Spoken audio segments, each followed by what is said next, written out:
सुद्धा देखील एक आत्मबळ लागतं, देशप्रेम लागतं, राष्ट्रभक्ती लागते. आणि छत्रपती शिवाजी महाराजांच्या बद्दल एक मनामध्ये ऊर्जा, आदर्श, या सगळ्या गोष्टीची आवश्यकता असते. आणि म्हणून रायरेश्वराला छत्रपती शिवाजी महाराजांनी 16व्या वर्षी शपथ घेतली.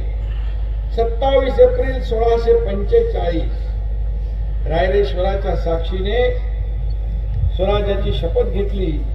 आणि त्यामुळेच छत्रपती शिवाजी महाराजांच्या आणि या महाराष्ट्राच्या इतिहासामध्ये रायरेश्वर मंदिराला अत्यंत महत्वाचं स्थान आहे.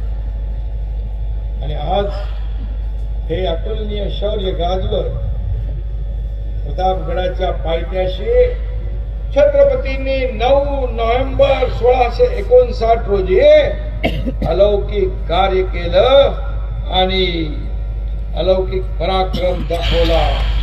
आणि अतुलनीय शौर्य गाजवत गनिमाचा कोथळा काढला, अफजल खानाचा कोथळा काढला. हा इतिहास आहे.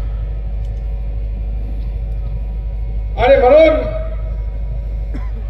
रायरेश्वर ते प्रतापगड हा प्रवास म्हणजे एक प्रकारे खऱ्या अर्थाने महाराजांच्या मोहिमेला केलेला मानाचा मुजरा आणि त्यांच्या देखील आयुष्यातला हा 14 वर्षाचा खडतर प्रवास आहे. आणि म्हणून भिडे गुरुजी त्यांचं शिवप्रतिष्ठान, हिंदुस्थान हे जे काही कार्यकर्ते आहे त्याच्यामध्ये आपण सगळे मावळे सहभागी झालेला आहात. आणि यामध्ये एवढंच आहे की तरुणांना, सगळी तरुणाई या ठिकाणी दिसते आहे.